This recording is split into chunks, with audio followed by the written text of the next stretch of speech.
Cerizarta, la plateforme de référence pour trouver votre emploi idéal ou une formation spécialisée dans les communications, le marketing, la vente et le numérique. Propulsez votre carrière. Cerizarta.com.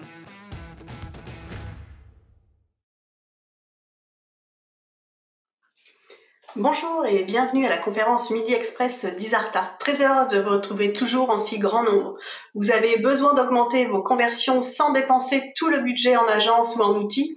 Myriam Gessier va vous partager ces tactiques efficaces que vous pourrez appliquer immédiatement pour augmenter vos ventes et prospects. Bonjour Myriam. Bonjour, bonjour. J'ai hâte de commencer. Alors Myriam, tu es formatrice SEO agréée, consultante marketing web et conférencière à travers le monde. Tu as plus de 10 ans d'expérience et tu es à la tête de l'agence Prime. Absolument, et j'aime vraiment mon travail. Alors avant de commencer, je vais vous inviter à activer votre chat en inscrivant votre nom à la droite de votre écran. Vous pourrez poser vos questions à Myriam, et puis échanger entre vous. Alors, sans plus tarder, je laisse la parole à Myriam qui va vous dévoiler son Playbook Pro. Merci beaucoup. Alors, bonjour tout le monde. Avant de commencer, on me le demande tout le temps. Donc, si vous voulez m'ajouter sur LinkedIn, il suffit de prendre une petite photo de votre écran et vous allez avoir le code QR qui va vous donner accès à mon profil. Pourquoi est-ce que c'est utile ? Eh bien, parce que je partage en fait ce que j'enseigne à mes étudiants en public. Pourquoi ? Parce que si vous avez des questions, eh bien, vous n'êtes pas les seuls. Donc, j'en profite, ça me fait toujours très plaisir. Et si vous voulez apprendre quelque chose régulièrement, tous les jours, vous pouvez me retrouver là-bas. Maintenant, commençons. L'objectif de la conférence de ce midi est assez inhabituel. C'est la conférence que j'aurais bien aimé voir. J'aurais bien aimé y assister il y a maintenant pas mal d'années, en fait. Pourquoi ? Parce que tout le monde parle de CRO. Il faut optimiser la conversion. Les budgets en ce moment sont vraiment restreints. Et qu'est-ce qui se passe ? Eh bien, on nous demande de faire des miracles. Et on n'est pas Jésus. On est spécialiste marketing, nous. Donc, comment est-ce qu'on s'y prend ? Eh bien, on va parler de tactiques efficaces pour booster vos ventes et vos prospects sans exploser votre budget. Par contre, je ne veux pas décevoir certains d'entre vous qui s'imaginent que en 45 minutes, on va pouvoir couvrir tous les aspects de l'optimisation du taux de conversion. On n'est pas là pour parler du côté des tests AB, multivariés, etc. Pourquoi ?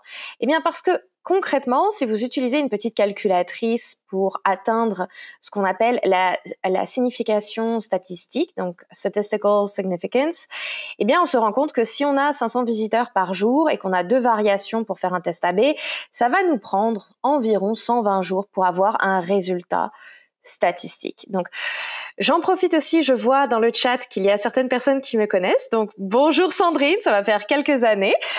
J'en profite pour dire que Sandrine Duplessis a les meilleures chouquettes de Rimouski et même au-delà au Québec parce que j'en ai testé pas mal des chouquettes. Donc, maintenant, commençons. Qu'est-ce qu'on peut faire quand on veut améliorer son site ?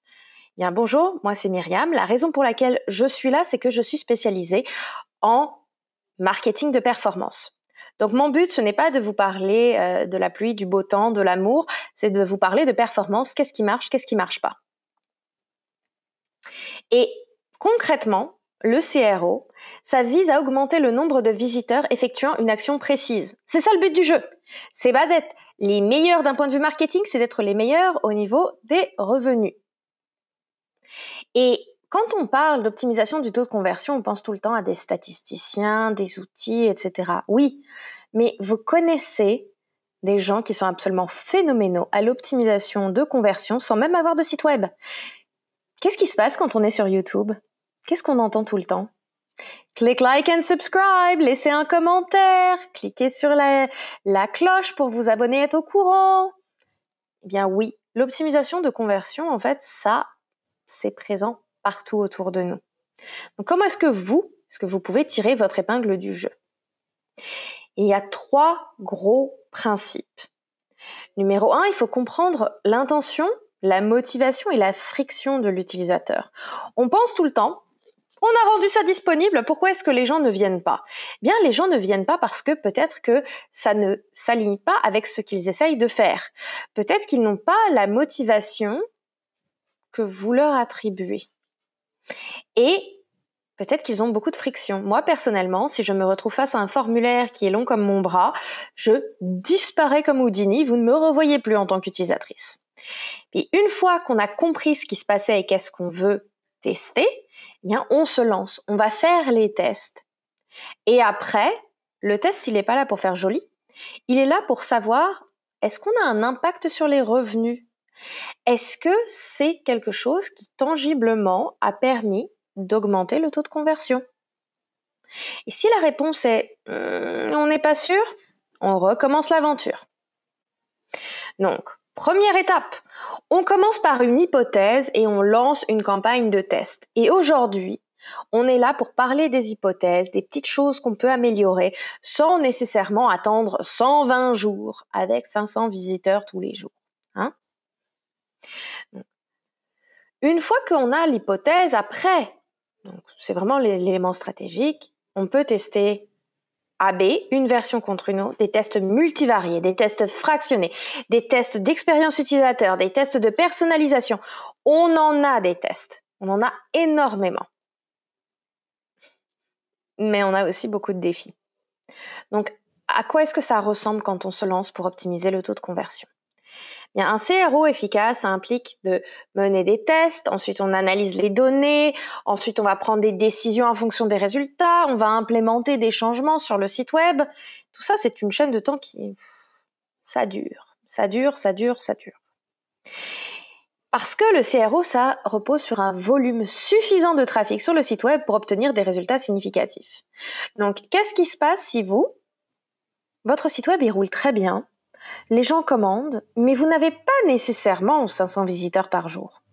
Eh bien, vous n'aurez pas de résultats qu'on appelle significatifs. Ça veut dire que le test ne va pas être capable de répondre à la question avec une confiance de « Ah ben, ça, on sait que c'est pas une coïncidence. On sait que c'est réellement l'élément qui a été changé qui a fait une différence. » Donc, si on n'a pas confiance d'un point de vue statistique, eh bien, c'est pas un résultat significatif. Alors, aujourd'hui, ce dont je veux parler, en fait, c'est qu'est-ce qu'on fait quand on se retrouve dans ce cas-là? Parce que la plupart des entreprises sont dans ce cas-là. Bien, il y a une première astuce. Donc, si vous avez vraiment investi dans tout ce qui est Analytics, Google Analytics 4 est mis en place, etc., il y a une première astuce. Vous pouvez faire le suivi de micro-conversions. Pourquoi? Parce que quand on n'a pas beaucoup de trafic ou quand on n'a pas assez de trafic pour atteindre la fameuse significance statistique, eh bien, on peut commencer à traquer les petites choses que les gens font qui montrent qu'ils ou elles sont engagés avec l'entreprise, avec le produit, bref, qu'il y a un intérêt. Donc, on dit tout le temps que la route vers l'enfer est pavée de bonnes intentions. Eh bien, la route du succès, elle a aussi beaucoup de pavés. Et ces petits pavés, ce sont vos micro-conversions. Quelqu'un qui s'inscrit à l'infolettre, quelqu'un qui a téléchargé quelque chose, quelqu'un qui a voulu, mettons, faire rouler une vidéo avant de décider de s'inscrire à un cours. Vous avez chacun et chacune vos micro-conversions. Et les petites conversions comme ça, quand on les suit au final, eh bien, on se rend compte qu'elles se produisent beaucoup plus fréquemment, sont beaucoup plus nombreuses ce qu'on appelle une macro-conversion, la vraie conversion, là, celle qui ramène de l'argent.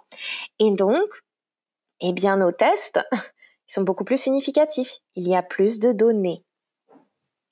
Mais, si ça, ce n'est pas votre réalité, ce n'est pas un problème.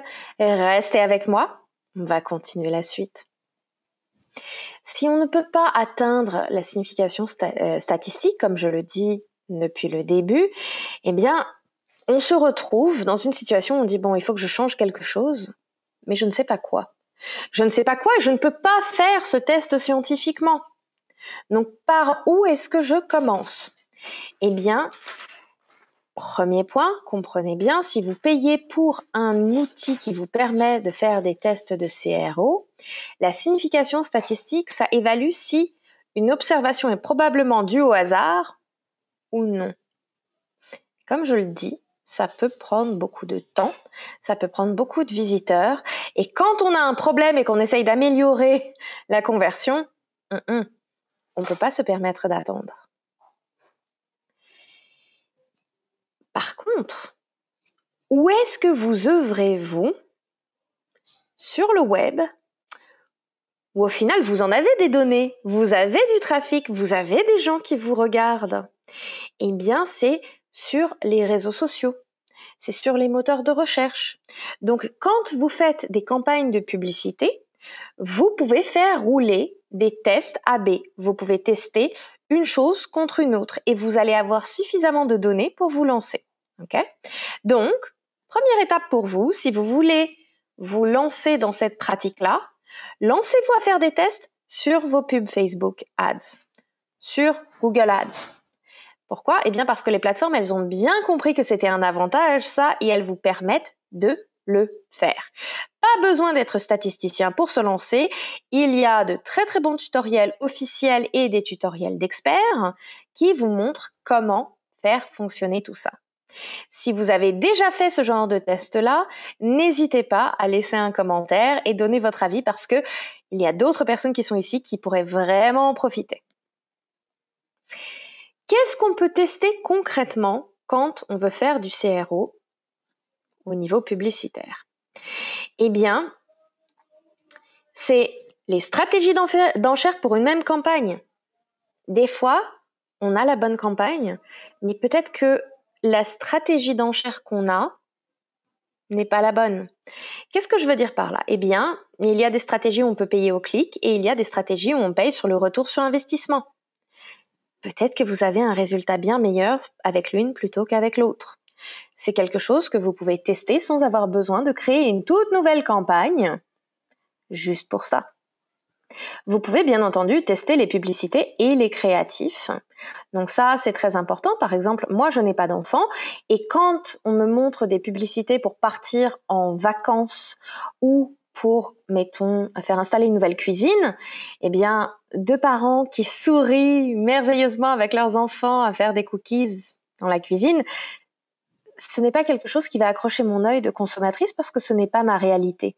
Et ça, c'est très important de le prendre en compte parce que nous n'avons pas tous et toutes la même réalité, mais on a tous et toutes plus ou moins les mêmes besoins en termes de cuisine. Donc, les créatifs et les publicités, les angles publicitaires sont à tester. Une plage déserte, ça m'inspire. Des enfants heureux sur la plage qui font des châteaux de sable, ça inspire pas mal de mes amis qui, eux, ont des enfants et veulent exactement ce type d'expérience. Vous pouvez tester les placements. Et oui, vous pouvez vous dire, bon, eh bien, peut-être que mon audience, elle a tendance à aimer d'autres éléments. Donc, mettons, si on aime les chouquettes, peut-être qu'on aime la gastronomie et qu'un placement, mettons, sur une plateforme touristique comme un blog touristique qui va parler de ces éléments culinaires-là, ben oui, c'est bien plus porteur qu'un placement ailleurs. Donc, testez les placements pour apprendre des choses sur vos clients et vos clientes. Et à la fin, on peut tester aussi les audiences.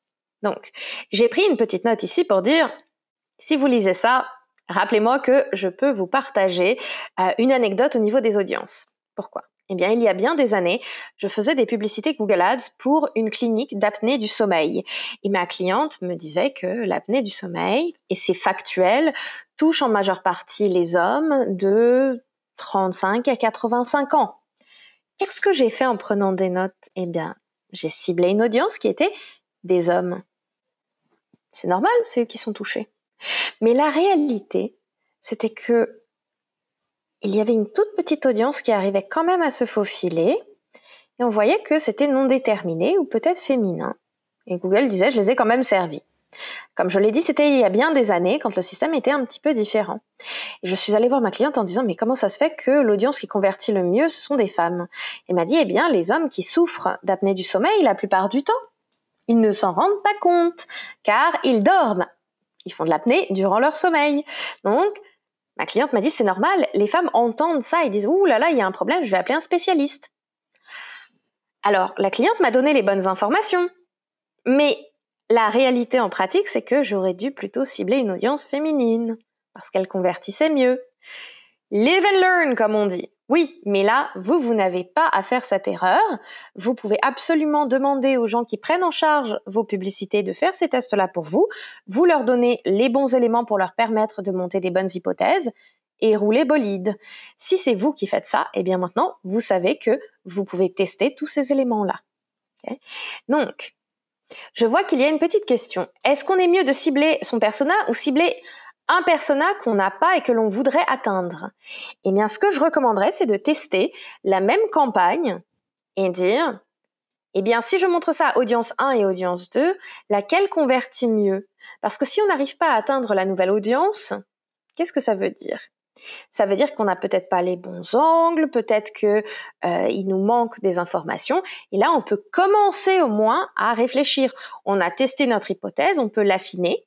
Comme je l'avais dit précédemment, là, on détermine c'est quoi la friction, on fait le test, on regarde l'impact sur les revenus. Donc, mon conseil, ce serait absolument de tester un persona plutôt qu'un autre. Un autre conseil, il faut utiliser l'automatisation marketing pour des communications personnalisées et ciblées. Je sais. Tout le monde en parle depuis des années. Mais posez-vous la question, qu'est-ce que vous avez réellement personnalisé? Est-ce que vous avez personnalisé vos courriels pour que ça dise « Bonjour Myriam ». Félicitations, c'est la base. Est-ce que vous m'envoyez un petit message de rappel pour mon anniversaire, ma fête? Est-ce que vous avez personnalisé d'autres éléments sur votre site? Je me pose la question. Et l'étape numéro 1 de l'optimisation du taux de conversion, c'est de se poser les bonnes questions pour avoir la bonne hypothèse. Donc, commencez à lister qu'est-ce que je devrais personnaliser pour améliorer mon taux de conversion? Qu'est-ce qui fait que les gens vont réellement se sentir en confiance et aller de l'avant avec moi? Parce que, en pratique, qu'est-ce qu'on fait? On fait juste ça. Donc, si certains et certaines d'entre vous, vous avez déjà commencé à personnaliser plus de choses, comme par exemple vos coupons de promotion, n'hésitez pas à me le dire aussi. Parce que moi, j'ai des opinions. Moi, je vous conseille de personnaliser d'autres éléments. Alors, tout dépend de qu'est-ce que vous pouvez faire et comment avec votre CMS.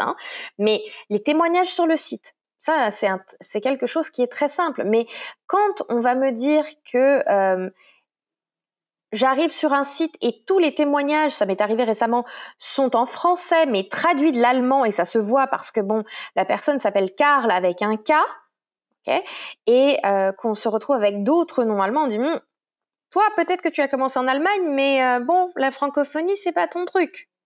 Donc je me dis c'est bien qu'il y ait un témoignage, mais est-ce que c'est un témoignage qui dit réellement que quelqu'un qui est dans ma position, dans ma situation à moi, va être capable d'utiliser cet outil ou ce service? Pas sûr.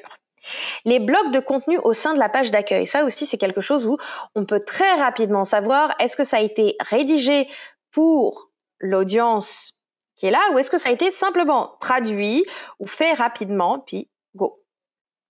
Pourquoi? Eh bien parce que si je vous parle de fête d'anniversaire pour la plupart d'entre vous, ça va être plutôt votre fête, pas votre anniversaire. C'est des petits détails mais qui sont très importants. Si vous vous adressez à des touristes par exemple, c'est important de personnaliser. Et les visuels. J'en ai parlé des visuels, la personnalisation est très importante. Donc, posez-vous la question, est-ce que, moi, ça c'est quelque chose que je dis assez souvent, mais si je fais partie de cette audience-là, ce visuel-là ne me convient pas du tout, il ne me montre pas ce dont j'ai besoin. Je vais moins réagir, je vais l'ignorer. Donc, ça ne va pas contribuer à améliorer le taux de conversion. Et je n'arrête pas de parler du fait que obtenir des données, c'est compliqué. Ça prend du temps. On n'est pas trop sûr si le test il est bon.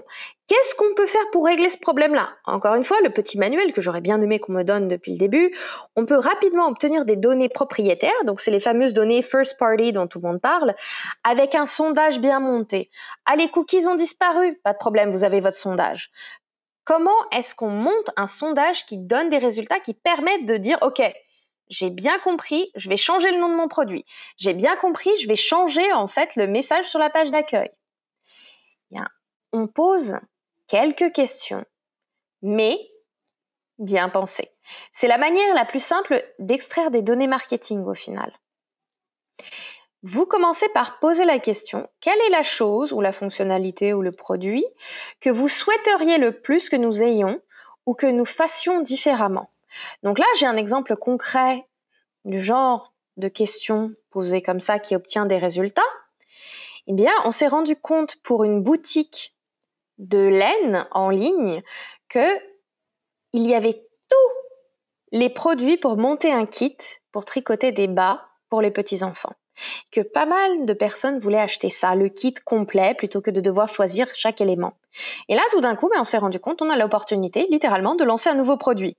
Vous imaginez que le taux de conversion entre je dois choisir chacun des produits toute seule dans mon coin et le kit est déjà là, eh bien le kit a fait exploser les ventes de ces items spécifiques.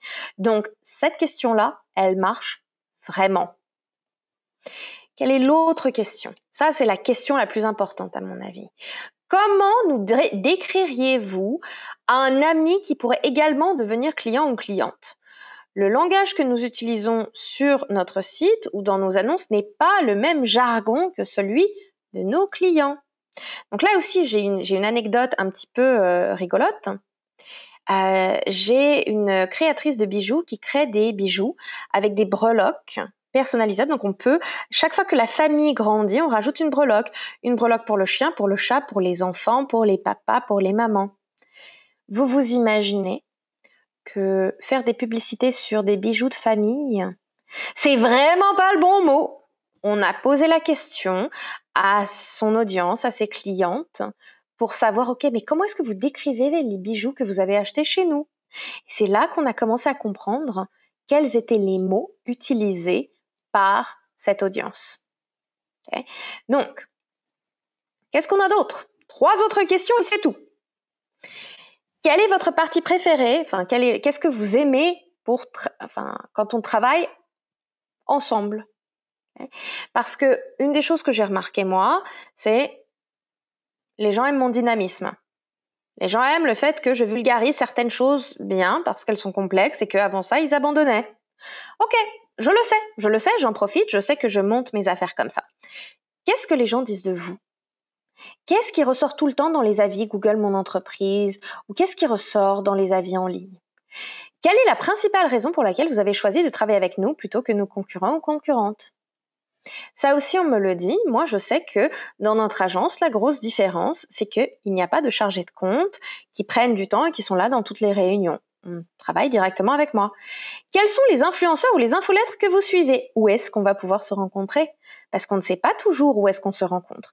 Donc, pour avoir utilisé cette question, je me suis rendu compte qu'un de mes clients qui vendait un plugin WordPress, eh bien, on parlait de lui très souvent dans les groupes Facebook de développeurs. Très important de savoir ça parce que on savait que le marketing qu'on avait à faire, il était très différent. Mais on ne sait pas toujours ce qu'on peut faire pour améliorer le taux de conversion. Donc, qu'est-ce qu'on peut réellement zioter? À quoi est-ce qu'on doit penser quand on arrive sur un site web et se lancer? Alors, je vois qu'il y a une petite question qui est arrivée de la part de Lynn. Comment distribuer le sondage? Site web, infolettre, concours? Eh bien, le sondage, il dépend. Donc, par exemple, pour le sondage pour les bijoux, c'était sur les réseaux sociaux parce que la clientèle était là et répondait. Ces dames adoraient qu'on leur pose des questions.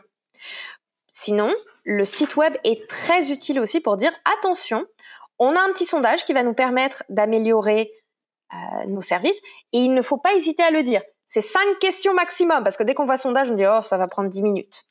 Un autre élément, c'est via l'infolettre en disant « Bon, aidez-nous à améliorer nos services ». Bien entendu, pour certaines personnes qui sont dans des industries plus difficiles, peut-être que vous allez avoir une carte cadeau pour avoir rempli le sondage, etc.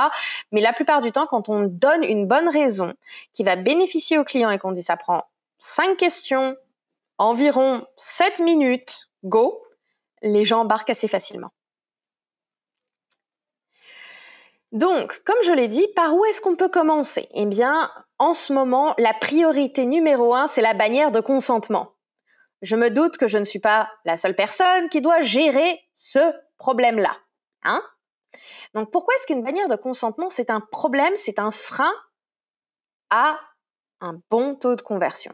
vous le voyez, ça prend beaucoup de place au final, ça distrait, les gens veulent cliquer et puis ils en ont marre, mais on doit le mettre en place pour des raisons légales. Si on le met pas bien en place, on n'a pas assez de données, ce qui cause des problèmes pour le taux de conversion. Joie, bonheur et félicité. Donc, qu'est-ce que vous pouvez faire face à ça?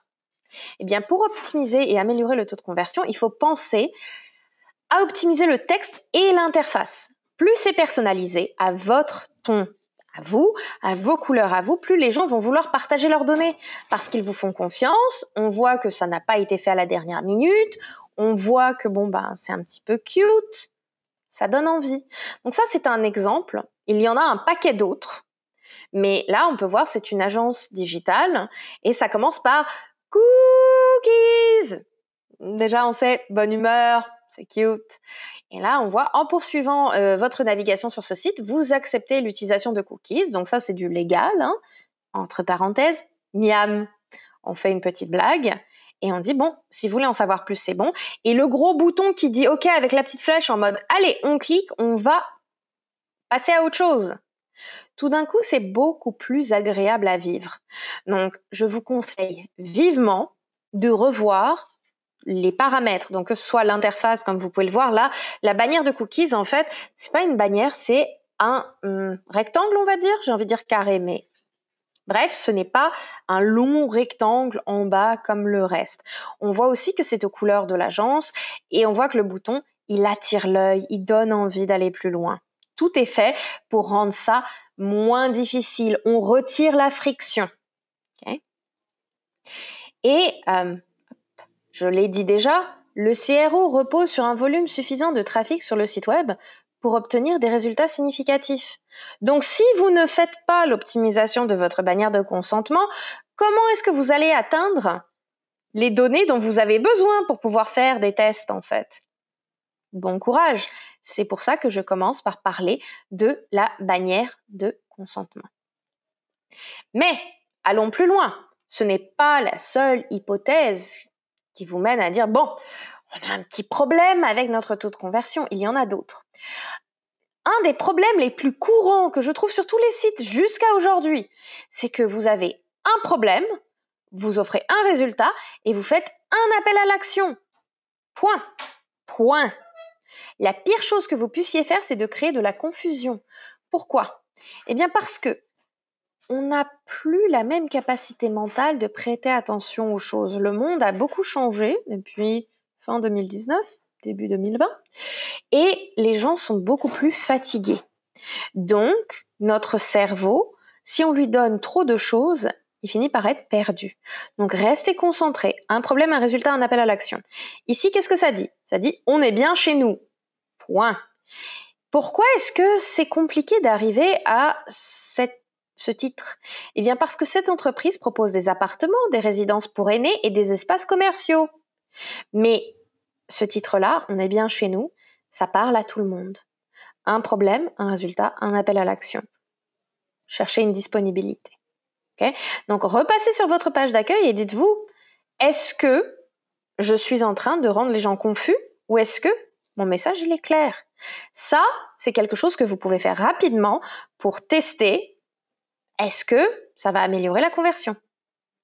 Et un problème, un résultat, un appel à l'action, ça veut dire pas de carrousel. Okay? Donc, j'ai un petit lien qui dit « Devriez-vous utiliser un carrousel sur votre site web ?» C'est un article que j'ai rédigé avec l'aide de pas mal de personnes qui travaillent au gouvernement canadien parce qu'ils ont écrit aussi des articles là-dessus. Donc, il faut savoir que même ces gens-là disent pas de carrousel. Pourquoi? Parce que ça pose des problèmes d'accessibilité, ça rend les sites plus lents et ça n'apporte pas les résultats attendus. Pourquoi? Parce qu'un problème, un résultat, un appel à l'action. Tout ce qui défile là, ma tête, elle explose. J'ai trop de choix. Bon, j'espère que ça a été utile. Maintenant, il faut que je passe à la suite quand même. Selon une étude, inclure des interactions où les clients voient des mains, donc que ce soit la bannière qu'on voit dès qu'on arrive, que ce soit les photos des fiches produits, etc., ça marche. Point. Dès qu'on voit des mains, ça augmente l'intention d'achat de plus de 16%. Okay? Et les gens veulent dépenser plus. Vous en aviez déjà entendu parler de celle-là? Oui? Non? Parce que moi, oui. Et c'est quelque chose que je conseille souvent. Donc là, par exemple, il y a une de mes boutiques de bijoux favorites, Isabelle Ferland. Non, ce n'est pas la personne qui fait les bijoux pour maman. Donc là, on peut voir que le modèle sur isabelleferland.com, on a la main proche de la boucle d'oreille. Donc non seulement il y a une main, mais en plus ça souligne le produit qui est en vente. Ça, c'est quelque chose que vous pouvez faire très facilement. Je reprends l'exemple des chouquettes. Une main qui tend les chouquettes. Magnifique, super. Si on se retrouve avec un site B2B, eh bien, 2 personnes qui se serrent la main. Les mains sont très importantes et elles sont à votre portée d'un point de vue marketing. Donc là, je vois non. Alors, ça veut dire que est-ce que les réponses non, est-ce que c'était pour les carousels ou est-ce que c'était pour les mains? Vous ne le saviez pas pour les mains? Ok, alors ça c'est quelque chose qui me fascine en fait parce que tout le monde arrive pour le CRO en disant il faut avoir des statistiques, il faut avoir la bonne calculette, il faut avoir les bons outils. Et quand on arrive à la base, au tout début, on réfléchit, ok, c'est quoi notre hypothèse de travail? Il n'y a plus grand monde au balcon. Donc, pourquoi est-ce que ça marche? Eh bien parce que c'est un indice visuel en fait. C'est un indice visuel qui va nous guider inconsciemment vers les zones clés de l'image ou vers les zones clés du site web. Donc maintenant qu'on sait ça, vous pouvez voir que dans ma fiche formatrice Isarta, on a changé récemment la photo pour inclure mes mains qui pointent en fait vers ce contenu que j'aimerais bien voir lu par mes étudiants et étudiantes potentiels. Mes mains pointent, vers le contenu textuel qui est l'élément le plus important de la page au final. C'est pas très compliqué. Même moi, j'ai pu le mettre en place. Tada! Et quand on parle de petits éléments visuels, eh bien, on les retrouve partout quand on s'en rend compte, quand on prend le temps de regarder. Donc là, vous pouvez voir, c'est assez discret, mais le bouton d'appel à l'action, il y a une flèche qui dit « Regardez, voir Fawkes en action », voir Fawkes RH en action. Donc là, vous pouvez cliquer sur le bouton parce que, oui, vous avez compris, vous voulez le voir en action, mais implicitement aussi, notre œil va aller voir le visuel qui nous montre effectivement à quoi ça pourrait ressembler en fait ce logiciel. Donc là, je vois qu'il y a une petite question. Est-ce que ça s'applique à tous les domaines, comme la vente de téléviseurs par exemple? Difficile d'y intégrer des mains. Ah, alors, je suis assez d'accord.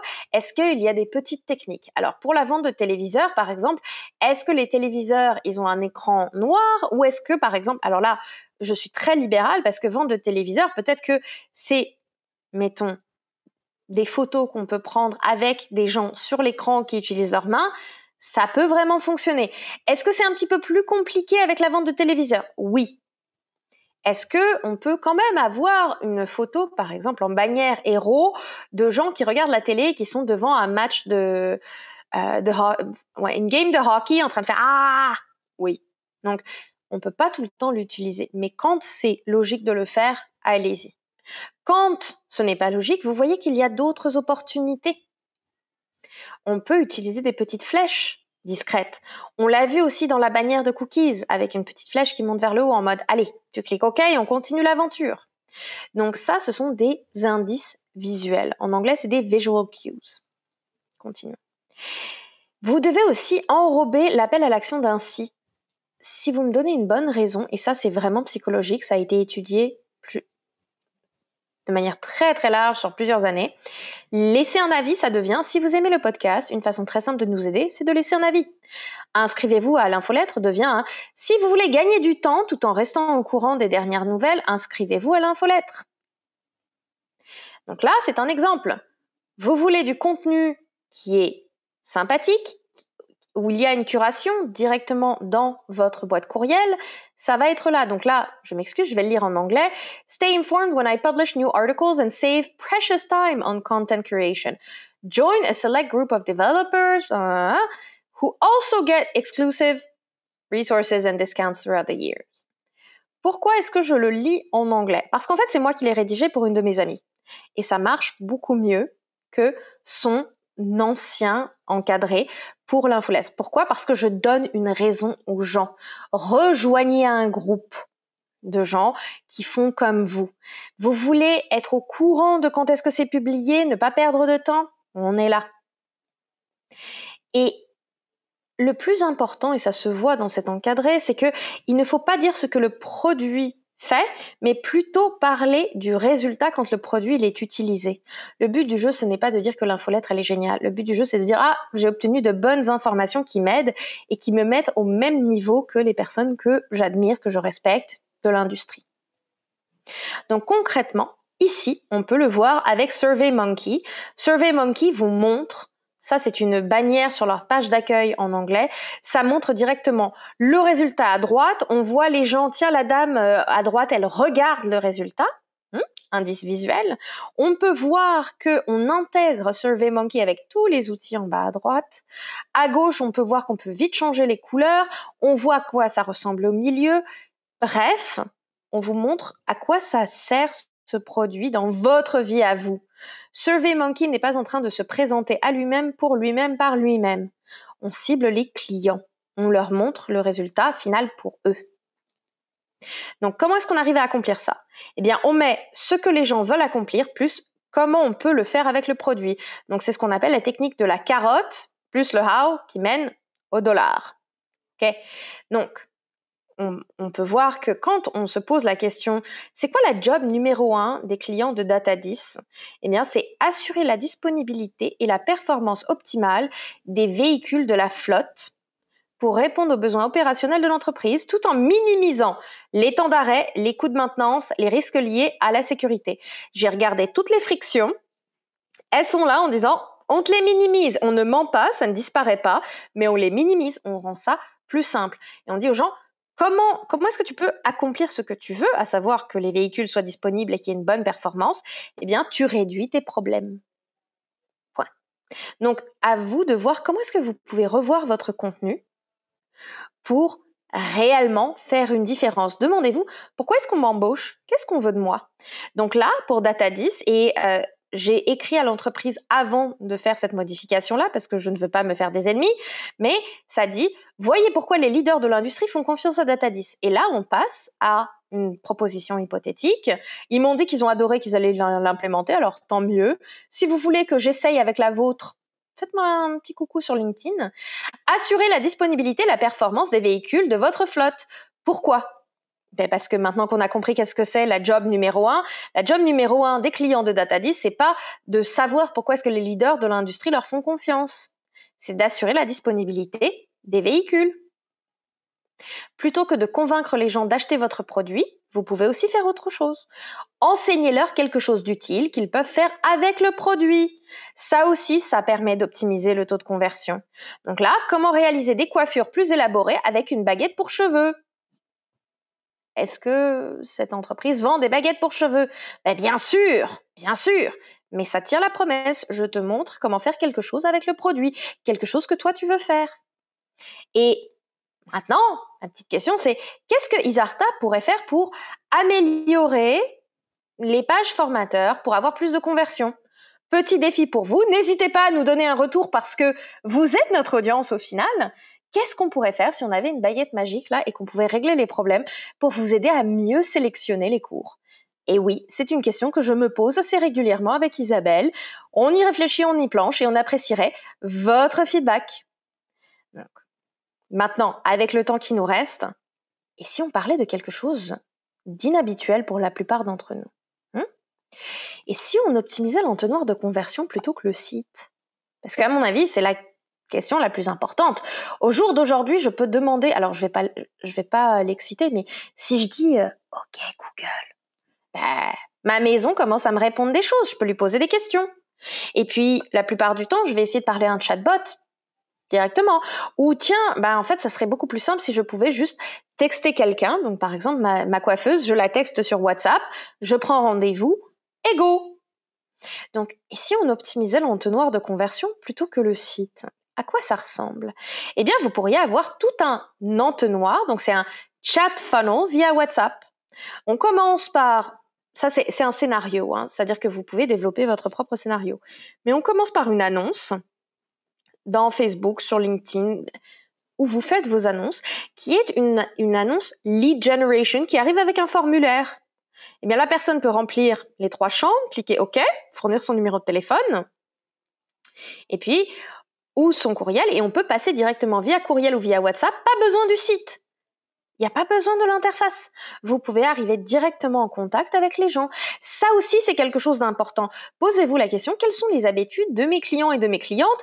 Est-ce que je vais les forcer à passer au travers du site web pour faire quelque chose? Alors que, en fait, la tendance, c'est plutôt de dire sur Facebook, « Salut, t'es ouvert? Est-ce que je peux venir ?» À vous de réfléchir et d'aller au-delà du CRO habituel. Et si vous voulez aller encore plus loin dans votre exploration, si vous vous dites, bon, cette présentation elle est sympa, j'ai quelques bonnes hypothèses, mais moi j'aimerais bien en savoir plus sur, ok, au-delà des mains, qu'est-ce que je peux faire, etc. Eh bien, il y a des ressources que je trouve vraiment intéressantes.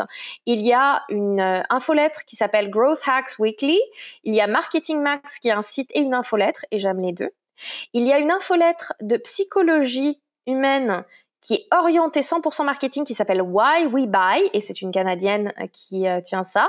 Et il y a aussi Marketing Examples, qui est excellent, où vous pouvez voir, en fait, le site est vraiment bien monté, vous pouvez voir des exemples pour les landing pages, pour améliorer vos infolettes, pour améliorer tout.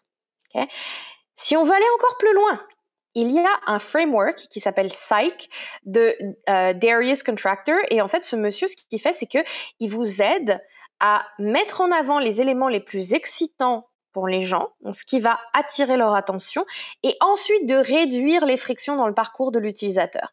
Donc, si vous voulez en savoir plus, n'hésitez pas à chercher Darius Contractor et le framework Psych. J'espère que ce midi a été une bonne utilisation de votre temps. N'hésitez pas à me poser des questions. Ce Midi Express existe parce que j'aurais vraiment aimé que quelqu'un me dise tout ça avant que je commence. Un gros merci Myriam. Alors oui, vous pouvez poser peut-être quelques questions. Vous avez encore 1 minute ou 2. Moi, j'en profite pour te remercier Myriam, parce que c'était effectivement très intéressant. J'aimerais aussi que dans le sondage que vous allez recevoir, donc c'est un sondage d'évaluation, vous allez le recevoir aujourd'hui, que vous nous mettiez en fin de compte vos commentaires pour l'ajout de cette formation, ou bien en tout cas tous les commentaires que vous souhaitez. Donc on vous remercie énormément avec Myriam, puis j'espère également que ça a été enrichissant pour vous. Alors pour l'instant je ne vois pas de questions. Vous pouvez mettre vos questions aussi si vous voulez dans l'évaluation. Oui. Alors. Ils nous voient venir maintenant, Isabelle. Bien sûr qu'on a un sondage. On vous a conseillé de faire la même chose. Donc, si vous avez des questions, n'hésitez pas. Mais un autre élément important, c'est qu'on s'est mis d'accord avec Isabelle de tester ça parce que je lui ai dit, mais ça va faire des années que je fais ça. J'ai tellement de choses que je veux expliquer aux gens sur la psychologie humaine, comment monter une bonne hypothèse de travail avant même qu'on arrive à la question de, bon, est-ce qu'on a assez de données, en fait? Et ça, c'est quelque chose, si jamais vous trouvez ça intéressant et que vous voulez peut-être 1001 astuces et peut-être des bons conseils aussi sur comment structurer vos hypothèses, ça pourrait devenir un cours. Si ça vous intéresse, dites-le, n'hésitez pas. Oui, c'est ça, exactement. Ce serait important juste que nous, on le sache. Alors, un gros merci. Et puis, on se voit bientôt pour un autre Midi Express. Bonne fin de semaine. À bientôt. Au revoir tout le monde. Bye.